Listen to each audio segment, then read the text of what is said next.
आयज पवित्र सभा मुखेल दोन खांब्यांची परब समोर उरता, भाग्योन पेद्रो आनी पावलो. भाग्योन पेद्रोन जेजूक 3 फावटी नाकारलो, पूण उपरांत खूब दुखी जालो. तशेंच जेजूच्या भावार्थाच्या प्रश्नाक तूं क्रिस्त जिव्या देवाचो पूत म्हणून जबाब दिलो. त्याच वेळार जेजून तूं पडप आनी ह्या पडपाचेर हांव म्हजी सभा बांदतलो आनी एमकोडाचे दारवंटे ताचेर जैत व्हरचे नात हे जबाबदारेन नेटयलो आनी जेजून ताका सर्गीच्या राजाच्यो चावी दिवपाचें आस्वासन दिवन संवसारांत बांदशी तितलें स्वर्गार बांदपाचो हावेस दाखयलो. भाग्योन पावलो जेजूचो दुसरो खांबो. ताणें क्रिस्ताच्या पाटलादारांक खूब पिडापीड दिली.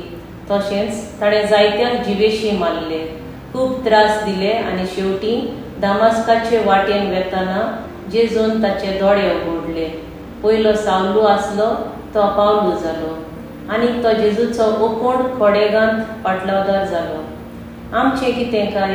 आमी आमची पातकां वळखूंक गरज आसा आनी आमी जेजूची परतून येवंक एक खोर निच्यो घेवया. जेजूचेर तीर बोरमासो दवरून जेजू म्हाका बक्षितलो म्हूण आस्वासन घेवन फुडलें पावल मारुया. जेजू आमचें कोडप तर आमचें जिवीत ताचेर बांदून हाडूंक पेद्रू पावलो भाशेन दर दिसाक दुसऱ्याक बोरमासो दिवन भावार्थ ओपूण करूंक वावरुया.